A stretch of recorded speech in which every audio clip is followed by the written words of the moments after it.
Hello, hello. Microphone check 1 2, testing 1 2 3. How's everybody doing?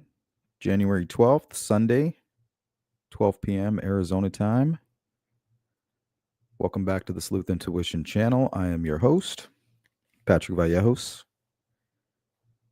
and we are broadcasting from Phoenix, Arizona. It's about, 48 degrees. Today we are going to be diving into Abby and Libby's case, also known as the Delphi case, the Delphi murders. Case doesn't seem to have simmered down at all. Looks like people are now anticipating a possible appeal from Richard Allen. You have jurors, you have Holman and Richard Allen's defense team doing a PR tour. Hold on. My daughter's texting me.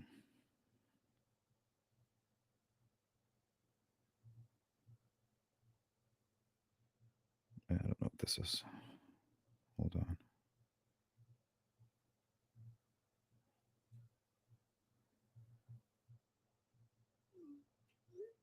Okay. So you got jurors, you got Holman, Richard Allen's entire defense team. They're doing a tour, basically. They're going on mainstream local media, they're going on social media. So we're learning a lot. You still have people who are claiming that Richard Allen's timeline or the prosecution's timeline doesn't fit. I mean, you can say that, but it's one thing to prove that. And if it doesn't fit, I mean, hell, I would like to see that. It's my understanding that it fits perfectly. Also, something that I didn't put on my notes that I should, maybe we can talk about that first, is the possibility of Anthony Schatz being connected to this case, more so than ever. Every time Holman was questioned about it, he's like, well, we just can't tie it together. But he never said, hey, this and this happened, and therefore we're no longer interested in that. We really, we stumbled upon some things that just don't add up. It just doesn't fit anymore. They just seem very confused about a large chunk of what might have happened.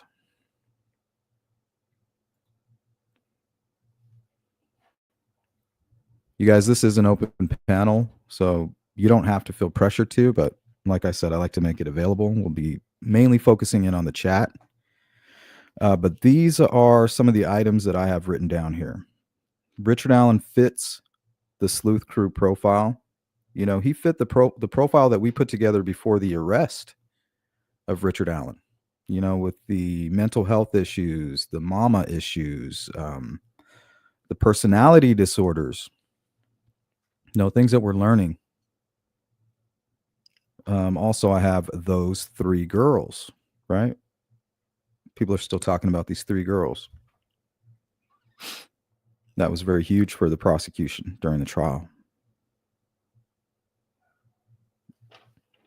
Because, I mean, their goal throughout the trial was just to show that Richard Allen was the bridge guy. And law enforcement was always looking for the man that was on the trails between 1:30 from 1:30 to about 4 o'clock. That's who they were looking for. And whoever it was that parked at the CPS building.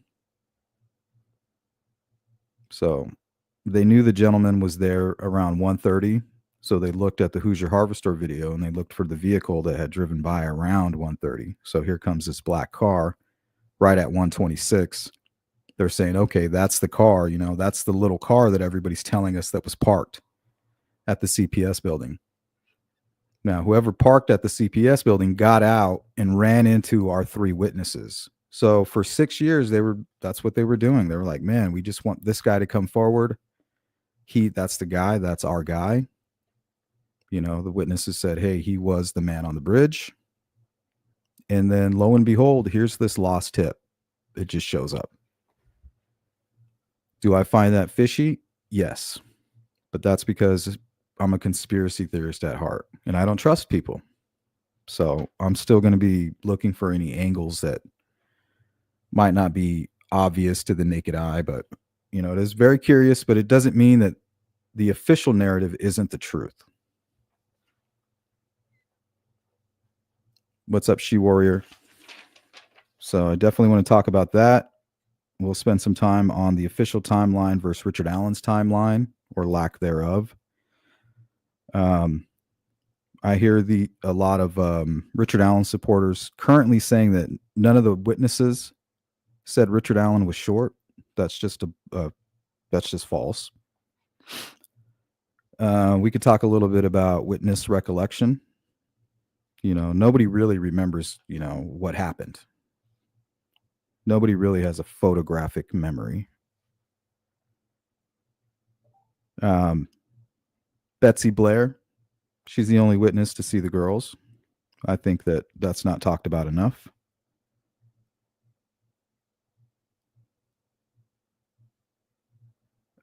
Recently, the defense during their interviews discussed hiring social media experts, right? And they brought this up relating to the white van. So are they telling us that Richard Allen was a social media expert? He spent a lot of time on social media, and that's how he was aware of the white van. And if so, where are those accounts?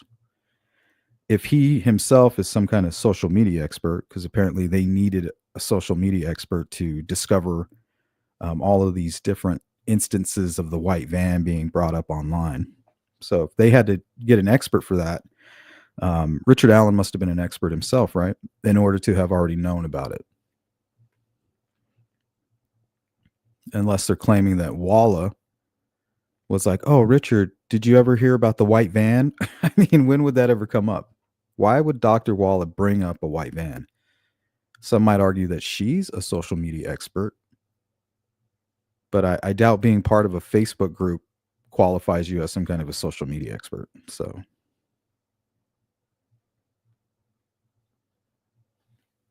but if Richard Allen knew about the white van, that would also mean that he spent a whole lot of time online. And if he did, where are those accounts? We would like to see those. A couple more points. Odinism really only matters if you buy that those sticks are runes and that the palm print on the tree is not a palm print, but in fact it is part of a ritual and somebody tried to create a rune. It doesn't work. The Odinism stuff doesn't work without Brad Holder, right? His connection through his son is really the glue that holds that all together, right? They try to glue everything else, like Patrick Westfall, Elvis Field, all that stuff is just like glued to Brad Holder, and he's connected through Logan. The only problem is he has a solid alibi.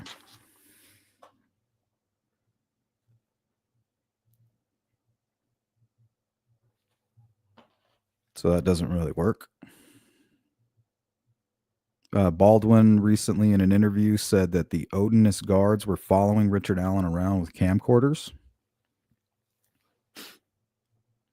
Let's talk about that and why it was not mentioned during trial. And that's all I got. Vala, what's up? What's going on, Cheeks? Ziggy, Joe, how you doing? And Joe, I believe you were the one that sent me the email about the water getting into the iPhone 6. I had that video and I played it during the trial, but we did pull it up again. Thanks for reminding me during the members meeting. So I appreciate that email. Rescue all the dogs. What's up? Miranda Lee, how you doing? Oops. Hold on.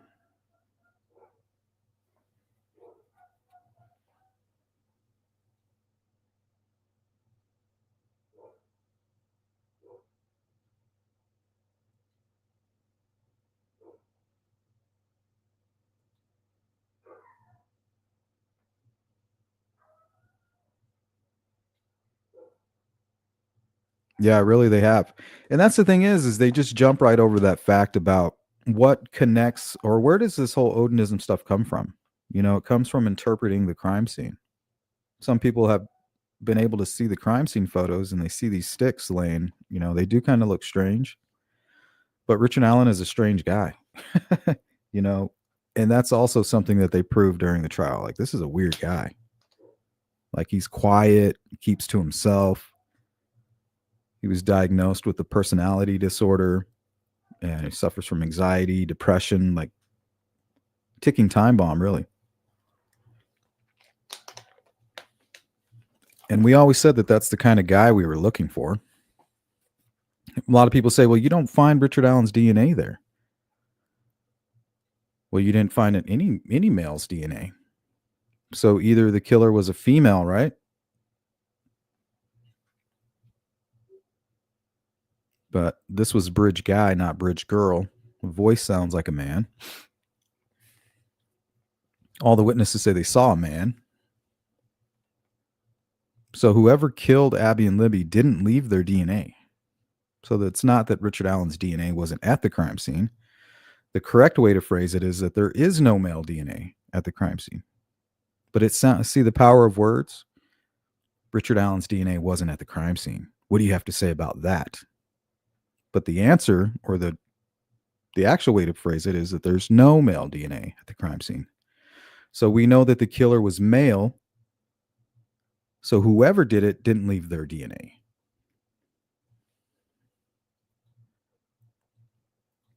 What's up, Cyber Warrior? H. Nixon. He went as far as to say reasonable suspicion about shots in the girls' meeting. Yeah, I think there's still something there. There's something big there. There's something that they don't even know. And I think the reason that they're not willing to investigate it is because maybe they believe it is Keegan Kline. But they don't they don't have DNA there. But the truth is, Richard Allen could have done this alone. I'm just saying, like, there's a piece of this that we don't know. And I think it could have to do with the Anthony Shot stuff and maybe even Keegan Kline. And them knowing in their hearts that, yeah, it was him. He's the other person that's involved.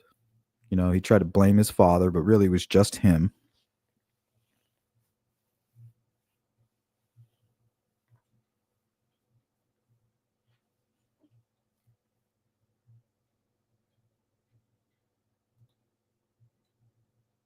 And he's in prison, so they don't even care anymore. They're like, well, he's spending the rest of his life pretty much in prison. Case closed. But the fact that when they asked Holman that question, like, well, what are you going like, what's going on with this? He's like, well, we just don't know. And then you also hear Holman say things like, man, it was just so chaotic in the beginning. That's how we lost the tip. Okay, well, what else did you lose?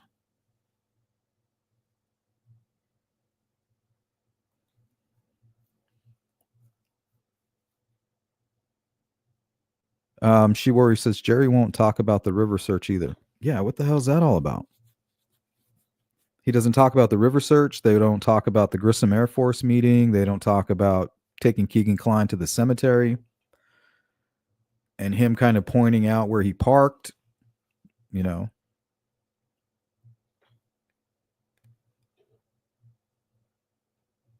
how, and then you have the defense team. They don't bring it up. Why wouldn't they bring that up? We have one document that's like, oh, we told you guys not to bring up Keegan Kline and this and that, and the judge approved it. They didn't put up any kind of a fight over that shit.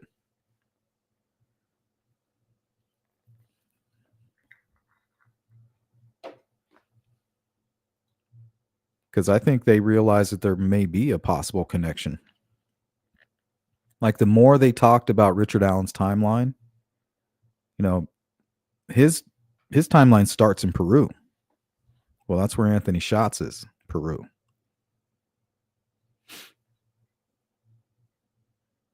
What's going on, Melissa?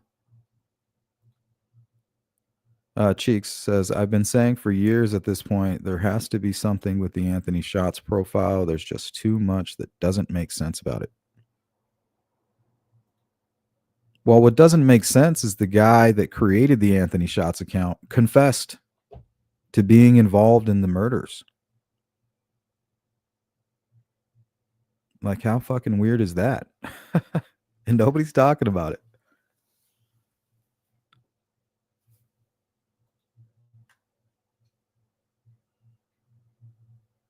We also found out that Richard Allen was calling his benefits manager the day of the murders. I find that interesting. Like, hey, I'm going away for a long time. You know, I need to get my ducks in a row. Or maybe looking for FMLA, looking take some time off.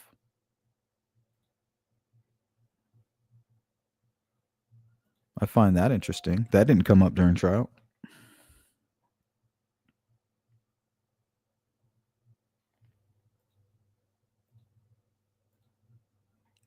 Welcome in, Rhonda. Sorry, I'm way behind. I'm going to try to catch up. Welcome in, Shelly. We'll get past all the pleasantries. That'll help speed things up. Vala, that's why they discounted a lot except the timeline and Richard Allen's own admission of being there. Well, what is his timeline? You know, he doesn't have an alibi. He just says, well, I think in 2022, he said I was there between 12 and 1:30 and would have been out of the area by 1:45.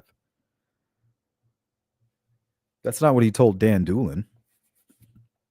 But of course, if you support Richard Allen, you're going to be like, oh, well, I don't trust anything, you know, with the Dan Doolin tip. It's like, why not? Because you're biased. That's called confirmation bias right there. You got to take it all in, the good with the bad.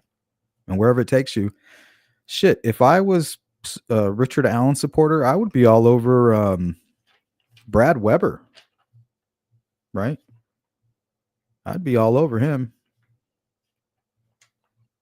Remember, there was no male DNA there. He kind of fits the description. His timeline, you know, gives him opportunity,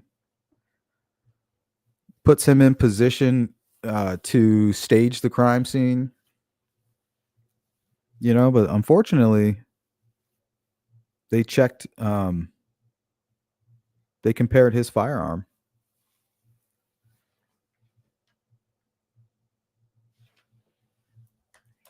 But yeah, you know, I'd be all over that shit.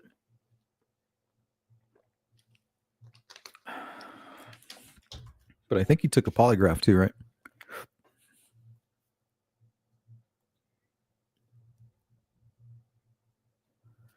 Miranda says, "Where is Richard Allen's phone from February 2017?" Yeah, they just disregard that. They just sweep that under the rug. And I get it. You know, he has a lot of phones. Did he save all of his phones? I don't know. Very strange that he doesn't have that phone. But the fact that they didn't even bring up his phone records, like, why wasn't that discussed? Well, come to find out, recently his defense attorney, was it Auger? I think it was OJ Auger, whatever. She said, yeah, we did pull his phone records. And the only call he made was to his benefits office. Well, is that the phone with the EMID number that was provided to Dan Doolin? Is that the same phone? They're not going to tell us that.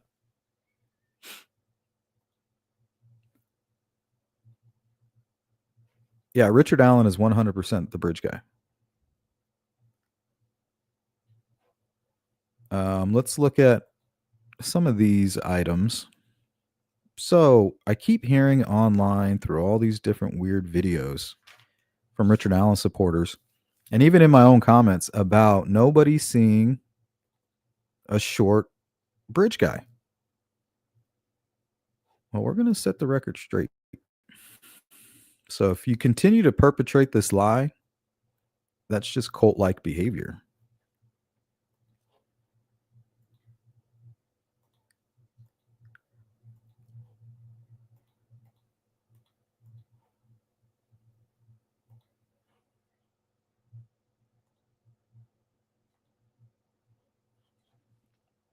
All right. So Doug Rice, God rest his soul, was an online sleuth who was very interested in the Delphi case. He has since passed away.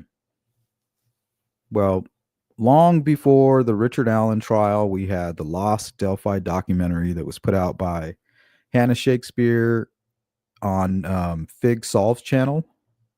I think since it's been privated or taken down. But a lot of that information was uncovered by Douglas Rice. They were working together on that project. And he was the one that was connecting Hannah with these witnesses.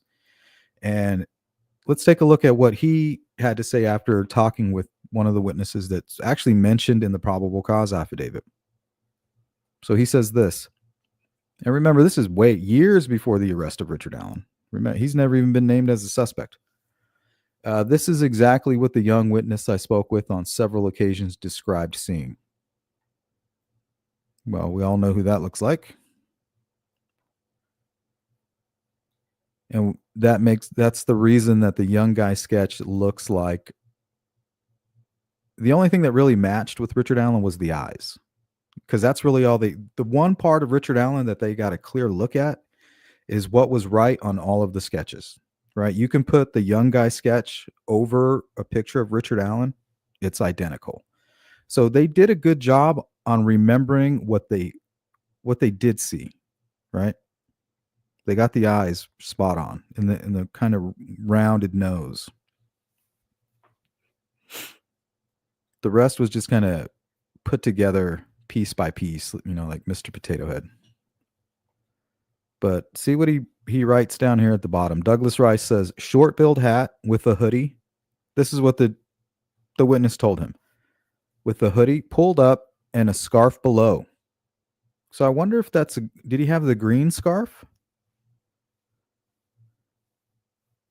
But it appears to be something white. A scarf below his nose. So he had his nose sticking out. And they said he was in his 40s to 50s. Richard Allen was 45, I believe, at the time. 43, 45? And said around her height, 5'6". Richard Allen is 5'5", 5'4", 5'5", wearing boots, a hoodie, and a hat would put him at 5'6", 5'7". So I don't want anybody getting misled or led astray. People saying, oh, well, none of the witnesses said he was short. Look at the next comment here. So pretty short.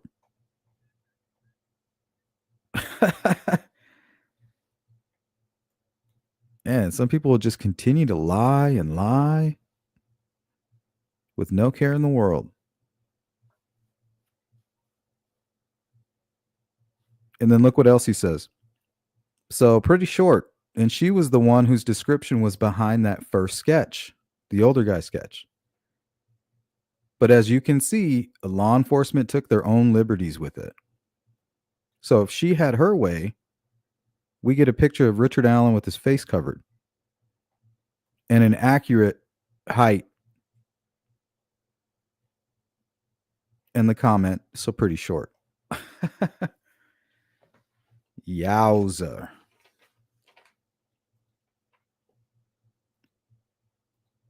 Hey, super chat. Thank you for keeping it real and logical. Thank you for keeping it real and logical. Nobody's susceptible from the gaslight.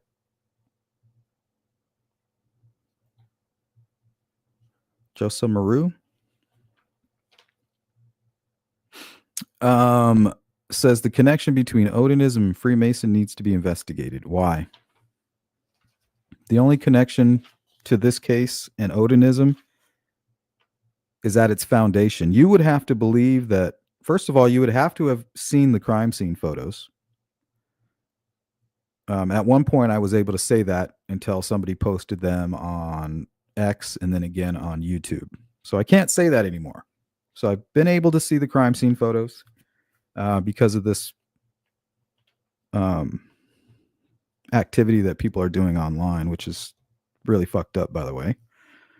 But if you believe that those sticks are some kind of a message, or not only just a message, but one that of bind runes, like they're trying to say that the entire crime scene is one bind rune. Well, it's easy to call the 3 sticks that are crossing each other a rune, right? Because that's like one of the most common things, not only in nature, You find it in writing. You find it, a lot of different ways you can communicate, old symbols, signs. So, they're like, oh, well, we know what bind rune that is. That's easy to identify. Well, yeah, that looks like, and even that was a stretch. But whatever was going on with victim number 2, Libby, they couldn't explain what that was. So you would have to be 100% convinced that those are runes that nobody can decipher, right? Except the one that was over Abby. And also, they made public the palm print that was on that tree. We've all seen it. You can't say for 100% that it's not a rune. It's obvious that it's not, but I mean, how are you going to say that 100%? But you definitely have to lean towards what it obviously looks like. It looks like a palm print. It does not look like a rune. But if you've joined some cult, it'd be kind of easy. All you got to do is stretch a few things, and tell yourself a few lies, and boom, you're down the river in a kayak.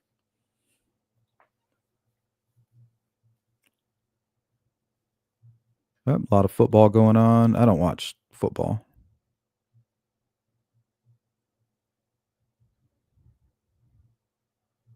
Yeah, it's a good point, CJK. Good to see you. This account, let's talk about how heartless it was to say, I don't really care if they're out there by a defense attorney. What do you mean? Can you give me a little bit more on that? This account? I'm not quite sure what you're referring to. Ziggy, if they were following him around with camcorders, where is all the evidence? Yeah, you should have it on video. But the thing is, I just don't believe one word that those defense attorneys, everything that, if you were to investigate yourself, some of the things that they say, you will find out on your own that it's a complete fabrication. All of it. The power of words. Don't underestimate the power of words. And the timing of it, even. The juror said that the articles of the case were somewhat accurate in some reliable YouTube, but the rest are just plain stupid.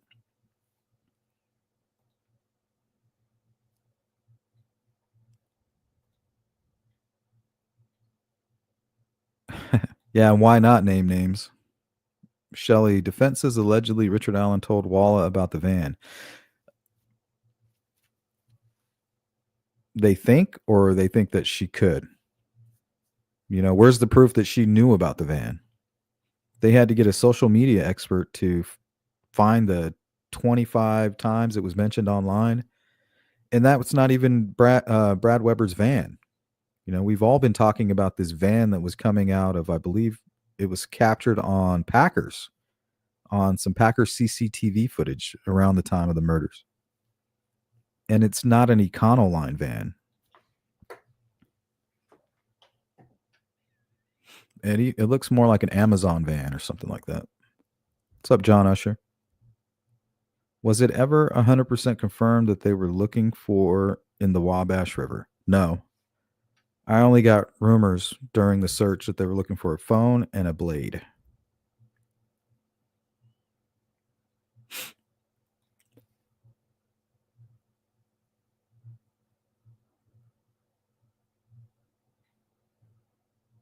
So if you guys want, we can talk about Richard Allen's timeline.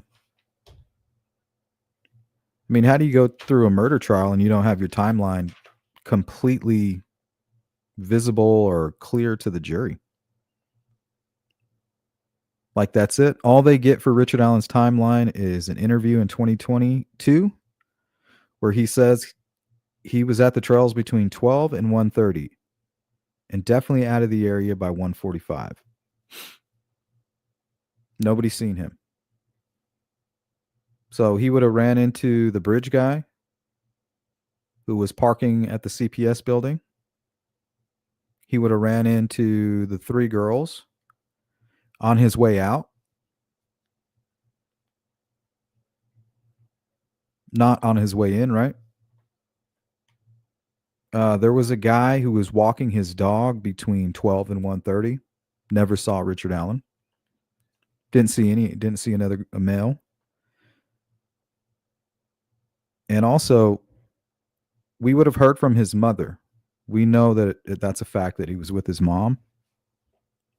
And we know in order for him to get to the trail by 12, he would have to leave around like 11:15.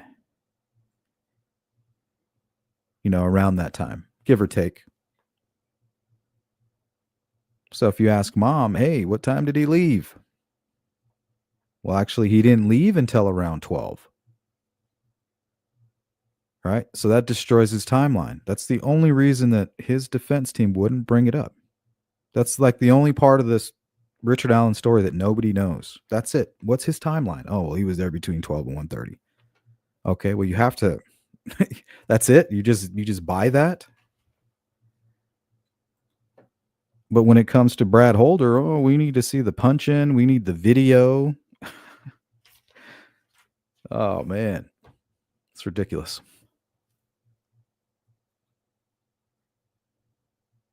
Now saying, well, it never was proven BG was the killer.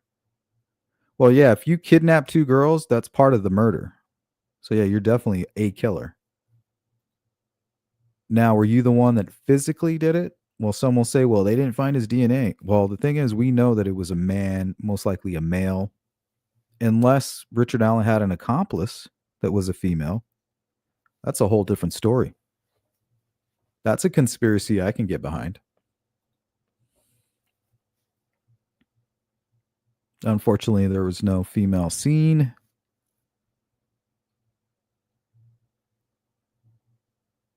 Hey, anything I like.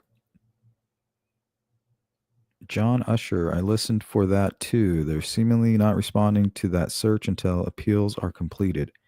Yeah, and I don't know how long that takes. Well, like a year, maybe a year or two.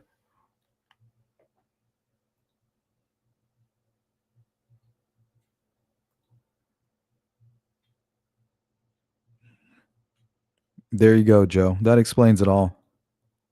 That played big into his strategy. And another reason why I believe he was part of the leak. Might even have been his idea. I don't know, Vala. I know that he could have. I know that Richard Allen most likely did this alone and could have. But I feel like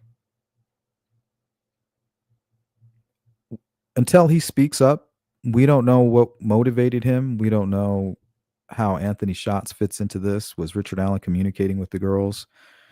Did he know that they would be there? Why is Keegan Kline confessing to his part in the murder, accusing his own father, saying that his father met up with a friend that lives in Delphi, took him to the cemetery and said that his dad came out of the woods covered in mud and blood, saying that he just had a good time? Why would he say those things? My only answer for that is so that he could go on a field trip. That's enough motivation for any criminal, right? I get to get out for the day. And if it wasn't for like the murder sheet and all of us YouTubers and everybody showing an interest in the case, maybe those thoughts would have never even popped in his mind to make up these stories. But I still find it interesting that while he was making up the story is the same day that they began the Wabash River search. And everything that was filed relating to him was confidential. So nobody has access to that information. And it's not part of the discovery, so the defense wouldn't even know. And if they believe Keegan Kline was part of the murders, maybe they're just like, hey, he's already in prison,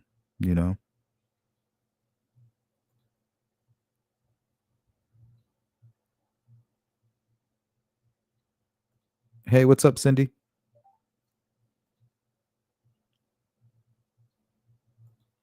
I don't know. He was just on I was watching him on Gray Hughes. Gray Hughes was asking some really good questions. He was straight up like, what's going on with this lost tip? And not only did he ask him the question, he asked him, how are you going to fix your procedural part of it all so that it doesn't happen again. So I thought that was really good. Like, bro, how'd you fuck up so bad? And then apparently Dan Doolin wasn't part of the core group, and Holman admitted that the case was like pure chaos at the beginning. So that's how the tip got lost. They weren't open about certain things. Like they all had knowledge about these 3 young witnesses, but Dan Doolin did not. Even though he's the one that took down the tip, they're the ones that followed up on it. So that means that they most likely are the ones that put cleared on it. So none of that shit makes sense to me.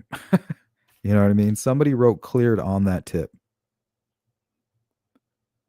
And whoever that was is the person that followed up with those 3 girls. So whoever interviewed them first, in my opinion, is the suspect who put cleared and may have, I don't know, misplaced that paperwork. I don't know. There's nothing that makes sense about that. Because if you knew that those 3 witnesses were the most important witnesses out of your case,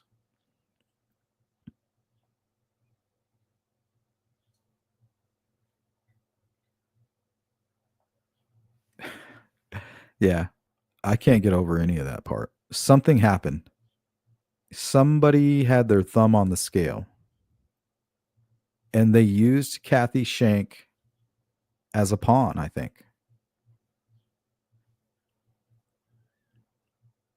I think it's possible that very important information was being leaked to the public relating to the 40 caliber weapon, and that's all they had. If it wasn't for the 40 caliber casing, I don't think that they would have been able to get that search warrant. I think they would have needed a little bit more. So without creating a new narrative, it's almost impossible, to say, hey, this is everything that we had in 2017, but here we're still going to try to push it forward and get a search warrant.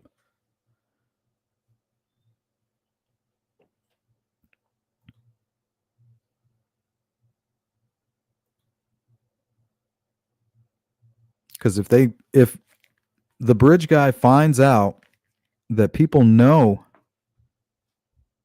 that he owns a 40 caliber firearm and that he left, evidence that connects to his actual personal firearm, he would get rid of it. So there's another coincidence around the time of his arrest. There's that coincidence. And if you go look for the live streams, I'm not going to put these people on blast anymore, but there's 2 people that are responsible who are involved in the online social media Delphi community. Well, they started doing live streams and having guests that are extremely close to the case that were talking about this. Like, oh, nobody knows about this, but they're, Brad Weber, they tested him for 40 cal and they searched weapons during the Maxwell search, and they were comparing it to a 40 caliber firearm, some unspent shell casing. A month later, they're searching the Wabash River. And a month after that, they're arresting Richard Allen.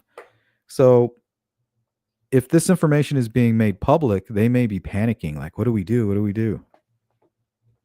That might explain the lost tip. Boom, magically it's there. Hey, look, we found this. This has been hidden this entire time. This must be our guy.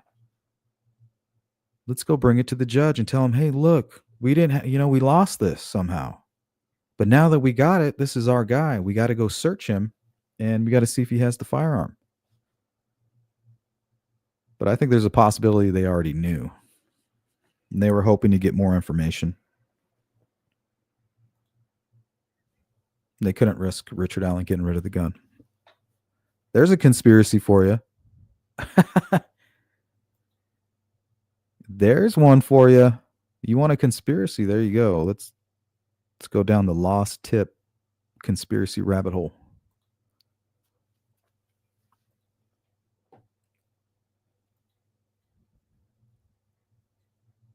Yep, not one time, Shelly. John says, I think an appeal will be rejected. So do I. And then we'll see some kind of a plea negotiation that could attach others to the crime. Yes, could be a massive coincidence, but still. Yeah, you might be right. You might be right. He gets these new attorneys, right? And she's good. She is really good.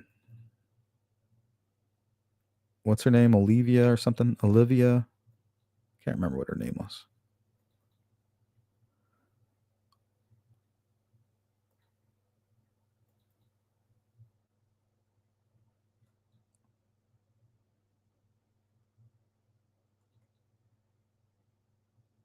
All my shit is so disorganized right now.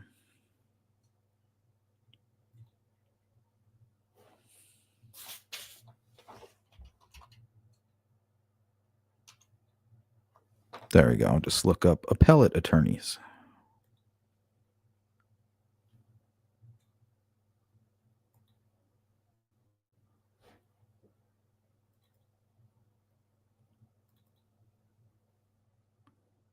Juliana. Stacy Juliana. Yeah, she's really good. So the thing is, if she thinks that Richard Allen is guilty, I think she's going to say something.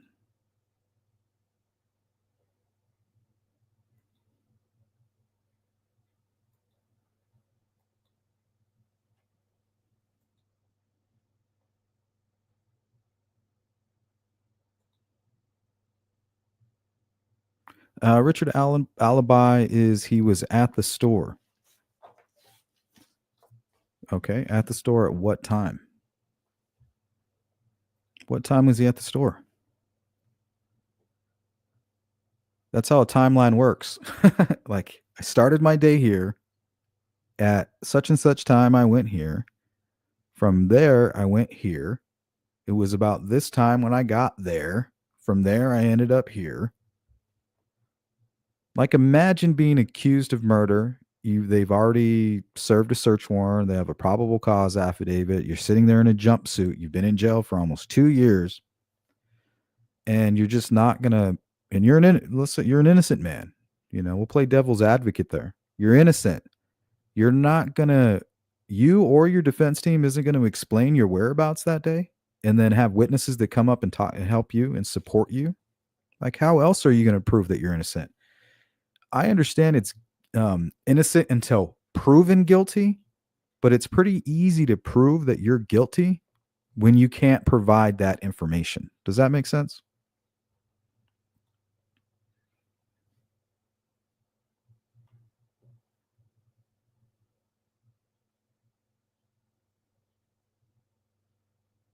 So when you have a perfect timeline being put forward by a prosecution, like, look, this is how we know this is the guy.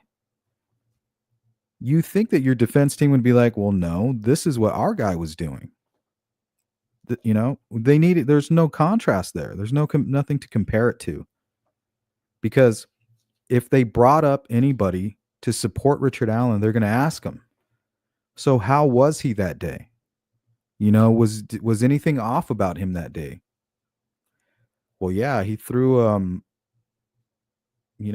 plate against a wall and shattered it, or he kicked a hole in my wall, or yeah, he threatened us and then he ran out, refused to go to lunch.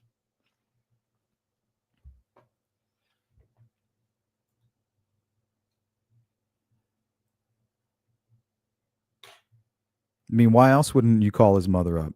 Like, hey, Mrs. Allen, how you doing? Can you tell us a little bit about how Richard Allen was acting that day? Yeah, he seemed normal to me. We tried to get him to go to lunch, but he said he wanted to head back towards Delphi. And we said, all right, have a good day. And then he left. He seemed fine.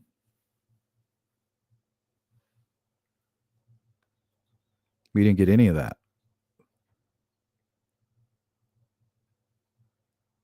Rescue says he may have contacted his benefits manager because he was in a crisis. That's my point.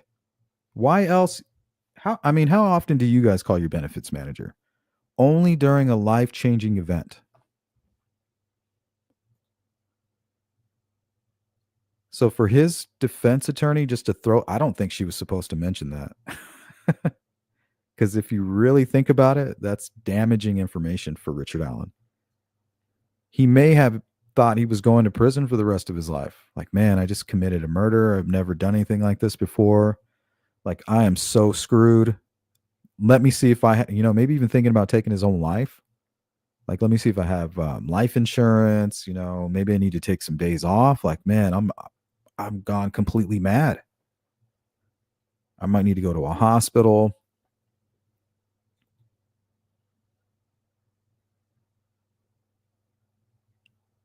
Welcome in, Diane. It happened just the way Richard Allen said it did. Oh, to Walla? Yeah, I believe that. I agree with that. Because remember, I was the only YouTuber that was telling you guys that Richard Allen was in Peru. I had developed a few sources out there that knew Richard Allen personally and knew his family. And they said, yeah, he's been out there. It's not permanent. He's like, they're not out there watching mom permanently. They're helping other family members. They're taking shifts. But yeah, Richard and his wife are staying out there, a few days out of the week. And they said that he was there in Peru the day of the murders in the morning. Well, that was part of his confession to Walla. He said, yeah, I was with my mom in the morning. So everything that he's saying to Walla, some of it can be verified. Any parts of his confession that are verifiable have been verified and are accurate. So where did he get the beer? Well, he's not going to take the stand and tell us, right? Where did you go and get the beer? What time was it when you went to your home? When you got to Delphi and you walked in your home, what time was it?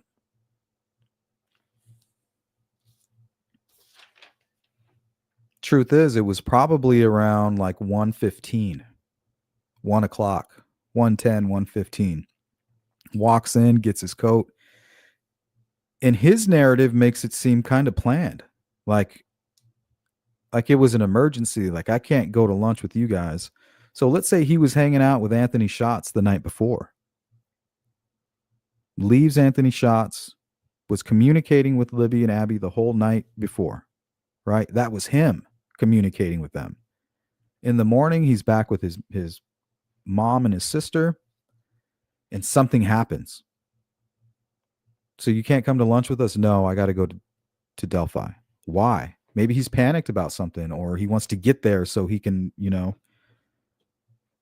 catch the girls in time.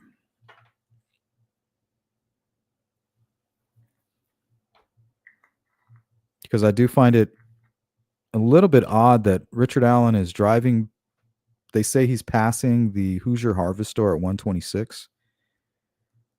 That would have been kind of like just a few minutes, maybe 10, 15 minutes after the girls had established that they were going to get to the trails. They finally had their ride.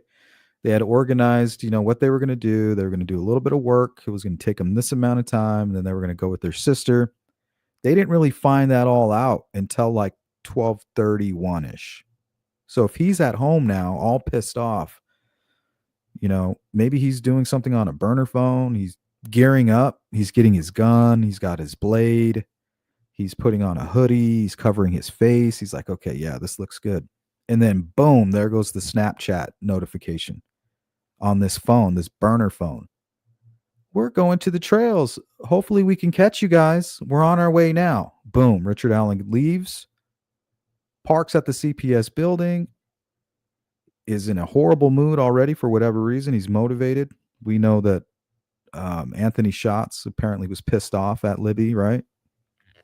Keegan says, oh, that girl was annoying. I had to block her. What was annoying about her? We got the whole Max Snowburger part of it all. Libby coming to Max looking for help. Some asshole, some 19-year-old. So we don't know anything about Richard Allen's timeline. So how are you going to attack the prosecution's timeline until you establish your client's timeline? You know what I mean? They keep saying that in all of these interviews. Oh, I wish I would have, attacked the timeline better. Well, first you need to establish your client's timeline. Oh, well, we have an interview here in 2022 that says he left the trails by about 1:30. That's not a timeline or an alibi.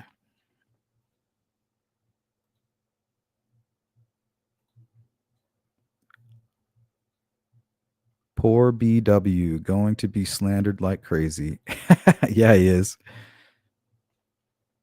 But he has an alibi. He passed a lie detector test and his bullet didn't match the crime scene. So hard to slander somebody. And they definitely cooperated. They lawyered up though, but they didn't lawyer up and not cooperate. They lawyered up and cooperated. Talking about what the jury was building their conviction on exactly. He didn't have an alibi and he put himself there. So, yeah. And then if you haven't established your client's timeline and how much of a contrast it has to the prosecution's timeline, I mean, you're not even arguing anything. You're just, everything else is just like an attempt to distract. So they said, "Oh, well, look, and they underestimated the jury thinking that everything was going to be about the confessions, right? So let's show them that, these confessions were coerced or under duress. We're going to show them how they're being tortured." Well, the thing is, Richard Allen's not the only one that's been in solitary. He's not even in solitary, but let's say he was. A lot of people do what he's done, you know, with the feces and all that nasty shit. But he was going above and beyond, with the don't let your babies grow up to be cowboys and all of that weird stuff. So while the jury's watching this, and apparently Auger was like, oh, like, playing her role, like every time she would see Richard Allen, she'd be like, oh, oh, make these comments like she was just utterly appalled, like, like she was trying to lead the way, like, let me hold your hand, jury. You guys got to be appalled like me. But not everybody was appalled. They were looking at this guy. They were thinking about how he doesn't have an alibi, how the witnesses are pretty much proving that he's the bridge guy. They've seen his interviews with Holman and how frustrated Holman is with him. And then you're watching this guy act like some crazy man.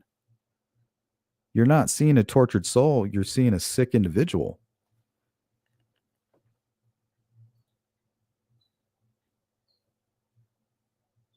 Jackie, happy with the twisted acrylic. Pores Plus, welcome in. I don't know. I'm not going to just completely throw that theory out, especially when law enforcement can't answer that question. And they have the closest seat in the house, right? They got a front row seat and they can't tell the world, well, we don't know that this is connected.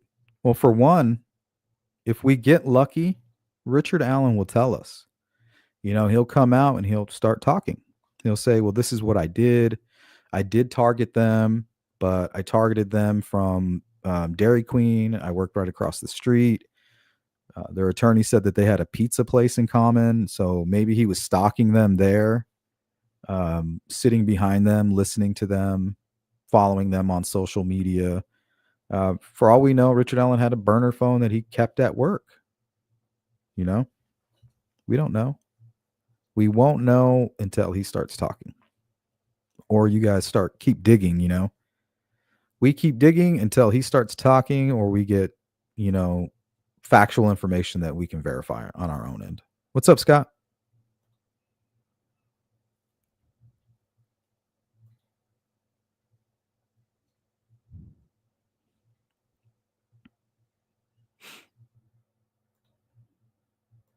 What's up, Frank?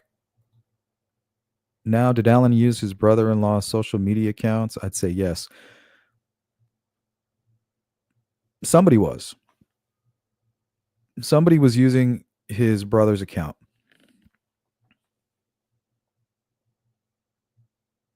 And another thing that's strange is right around the time that right around the time that the Anthony Shots account was created, is right around the time Richard Allen started going to Peru. So for all we know, it was his idea. Here, set this up for me.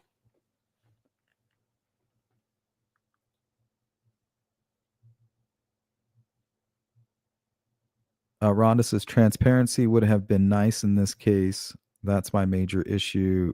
And thank you for welcoming me. Yeah, Rhonda, there really wasn't a whole lot of transparency. These guys weren't ready for this.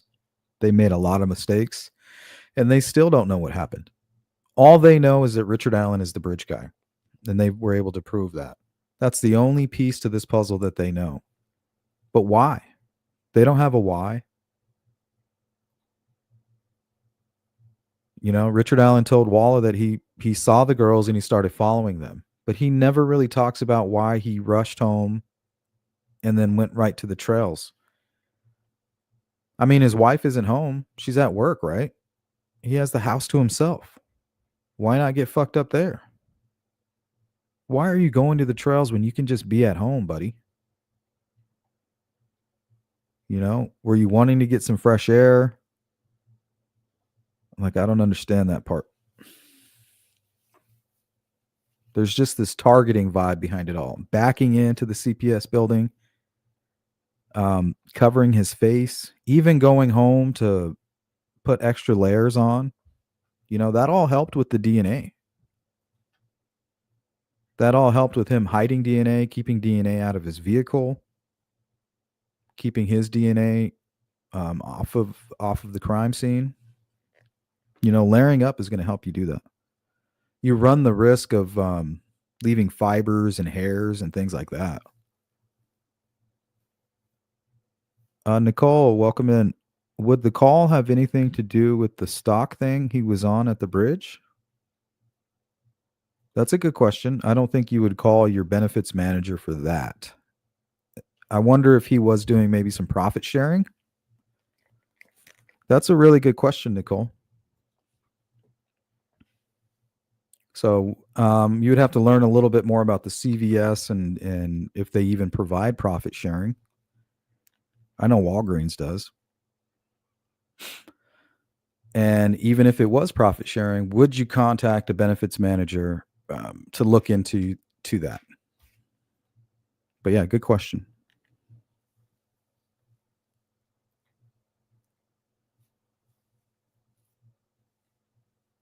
Yeah, CJK, especially when it comes to things like the 40 caliber shell. And that's why I was kind of spouting out that conspiracy theory about, oh, well, YouTubers were about to leak that information. So it put a lot of unnecessary pressure on the prosecution to the point where they had to come up with a plan, you know, that may have been, I guess, some type of coercion, really.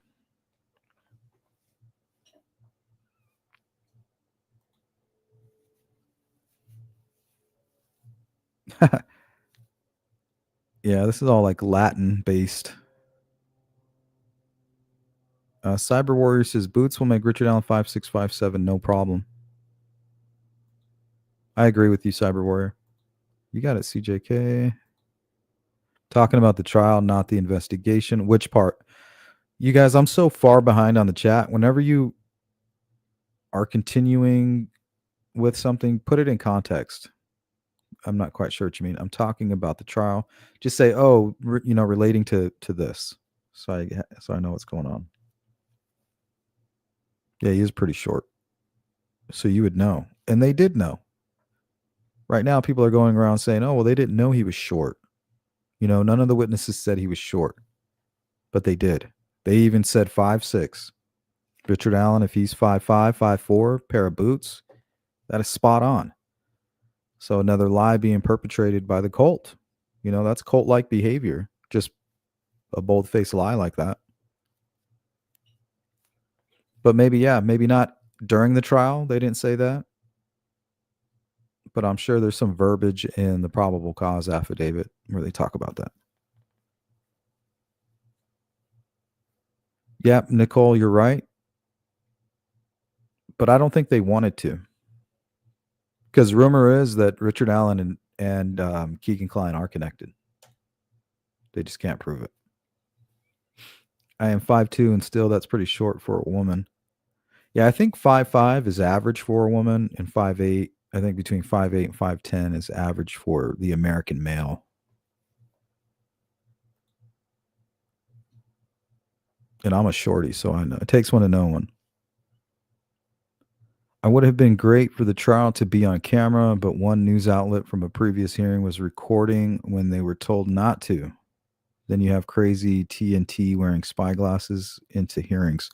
Oh, what about what the juror said to the murder sheet that there was a YouTuber that was trying to take pictures of the jury? Like, why are you doing that? Why are you such a spaz that you're doing stuff like that? Like, have a little bit of self control.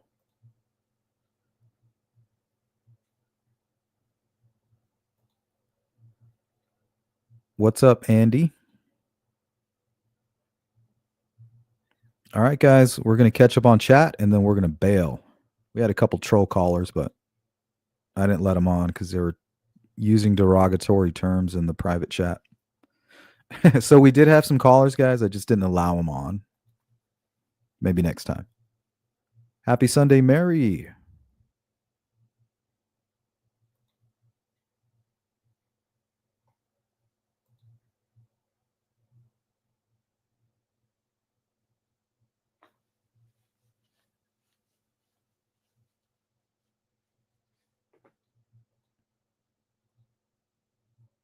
Yeah, the F tree, laugh out loud. The jury was like, laugh out loud. What the people are deluded. Yeah, the jury apparently was laughing at Rosie and was kind of shocked by some of the things that the defense was doing. You know, as much as I believe Richard Allen is a guilty man, you know, because of what the jury seen specifically, and because he doesn't really have an alibi or he didn't even attempt to create one. I feel like he wasn't represented well. Like if he's not guilty, his defense attorneys didn't help him at all.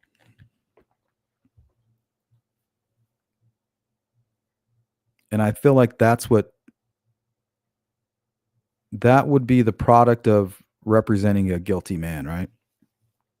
Like, what could you do? What could you do?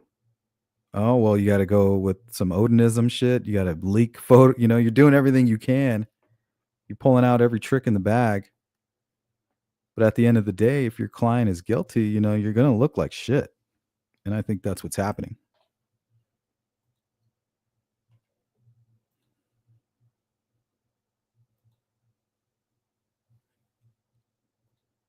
What's up, War Kittens?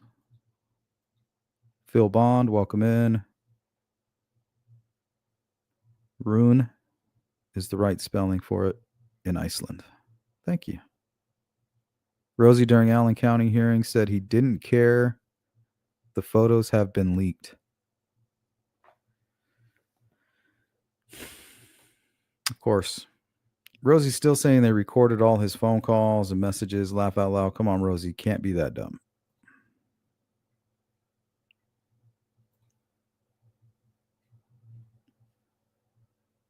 Yeah, it really was. This is a very high profile case.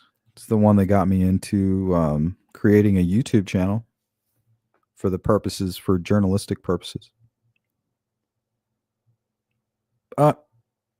Vol is a suspect.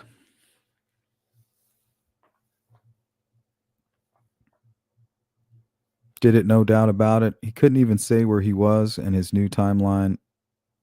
Yeah, usually when you change your story, that's a pretty good sign of guilt. I know that when that happens with folks who are close to a crime, it brings suspicion, you know, when you change your story. That's why they tried to go after Brad Weber. They tried to say he changed his story as well.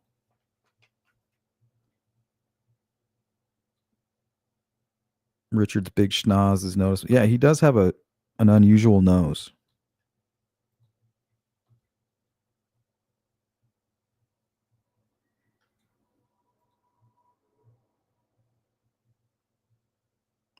Yeah, bold-faced lies, really, Mary.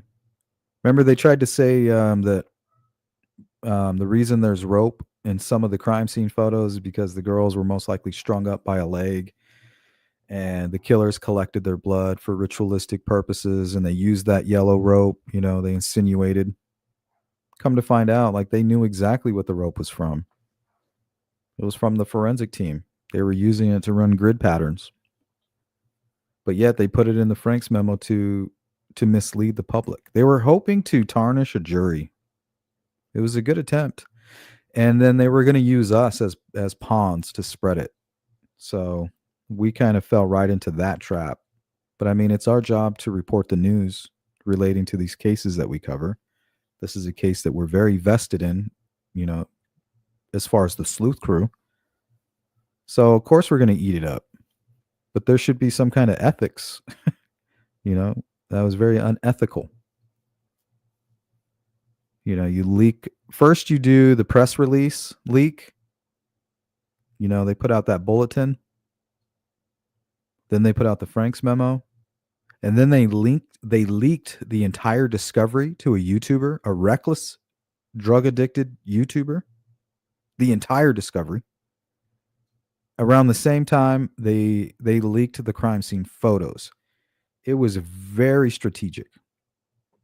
You know, they wanted people to eat up this information like it was private, that it was confidential. And they wanted to sell the narrative. So now you have people calling Patrick Westfall, Brad Holder, you know, Elvis Fields, Johnny Messer, that whole group. They call them the real killers. So they're looking to convict these people with no nexus, no evidence, while they're looking to get a child killer off that has a shit ton of evidence against him. It's Trey bizarre.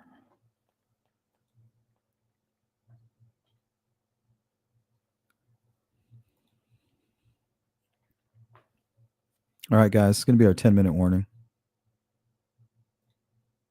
Good to see you, Scott. Pro Richard Allen on YouTube still trying to say headphones plugged in. Yeah, that is a weird one.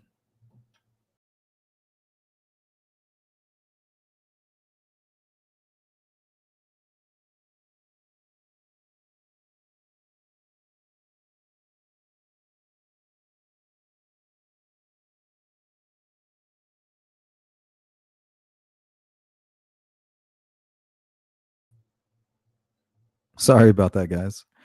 I actually clicked off and left for a second there. All right, let me go all the way to the bottom. We'll start at the bottom and work our way up. V says, I love shorties.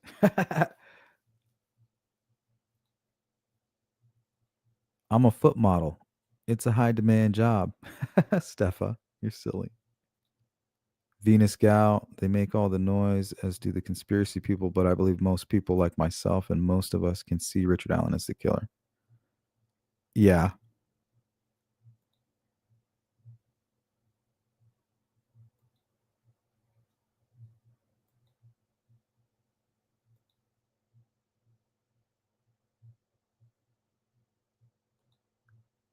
Hey, wife Lilith, what's up? You're not a giant, laugh out loud, but damn, I'm short. Yeah,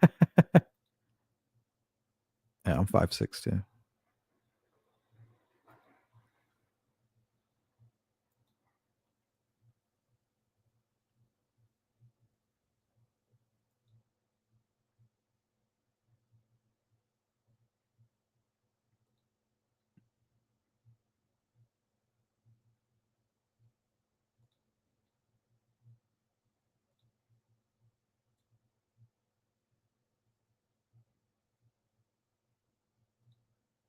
That is true.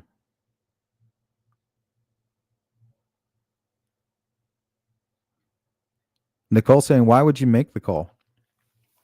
Well, if you did something you thought you would never ever do or anything that you were capable of, like you're like, oh my God, I'm a sick monster. Can't believe I just did what I did. You might start trying to, trying to figure it out, especially if you think you're about to get arrested or possibly put in a hospital. You might call your benefits manager. Or if you're just planning to take some time off so you can kind of figure what the hell out, what you plan to do.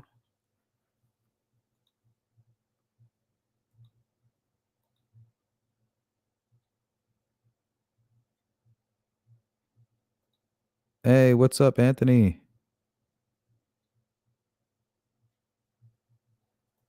Yeah, it's a good question. What time did he make the call?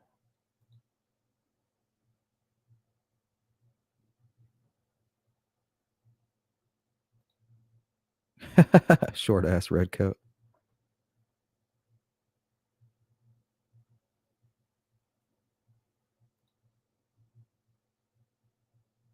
Yeah, you're right on. That's pretty tall for a girl. 5'4", male, 5'9". That was pretty close. What's up, Charlotte? What's up, Shadowbox? Lone Wolf, what up? And there's millions of videos on here telling people how to fix the same issues on iPhone and Android, so it's very common. Yeah, it's very common. So for her to act like an expert, she's not an expert in that. She's an expert in pulling the data from the phone and just handing it to the lawyer like, here, this is the data from the phone that's not readily available. This will tell you what's gone on with the phone. But she's not like accident recreation, like, oh, well, this happened, and then it cause and effect. She can't explain why it's there. She's just able to pull it out. She shouldn't be interpreting it. You would need a different kind of an expert for that.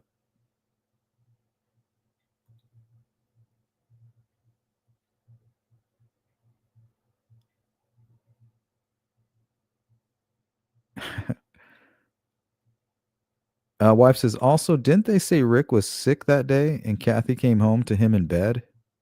He took his Seroquel and they ate dinner. So why go to the bridge earlier if sick? Yeah, he came home sick. Something happened. There's a reason that they didn't give his timeline during that trial because it wasn't helpful.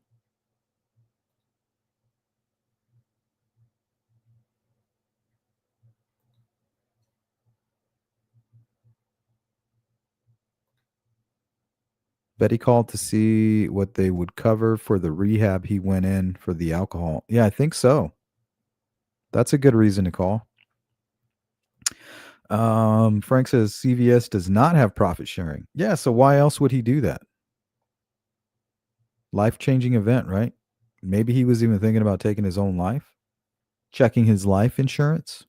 That'd be a reason to call your benefits manager.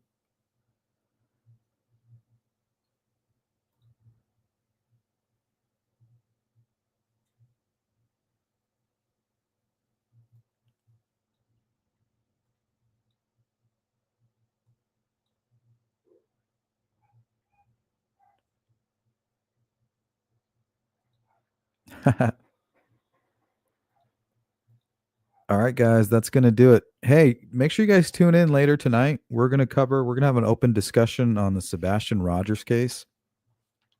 I've been doing a lot of digging in that case, and I would like to run some things by you guys. And also, I'm not really an expert on the case, so I would like to hear what you guys have to say with it. I know a lot of you have been keeping up with the case, and I would like to hear what you have to say about it. See if we can be helpful in any way. The young man is still missing. I thought that thing would have been wrapped up by now.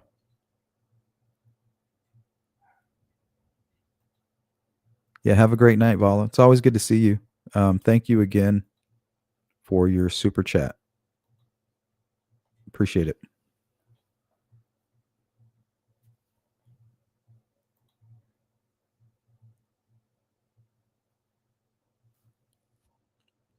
All right, guys. I want to give a special thanks to all of my members.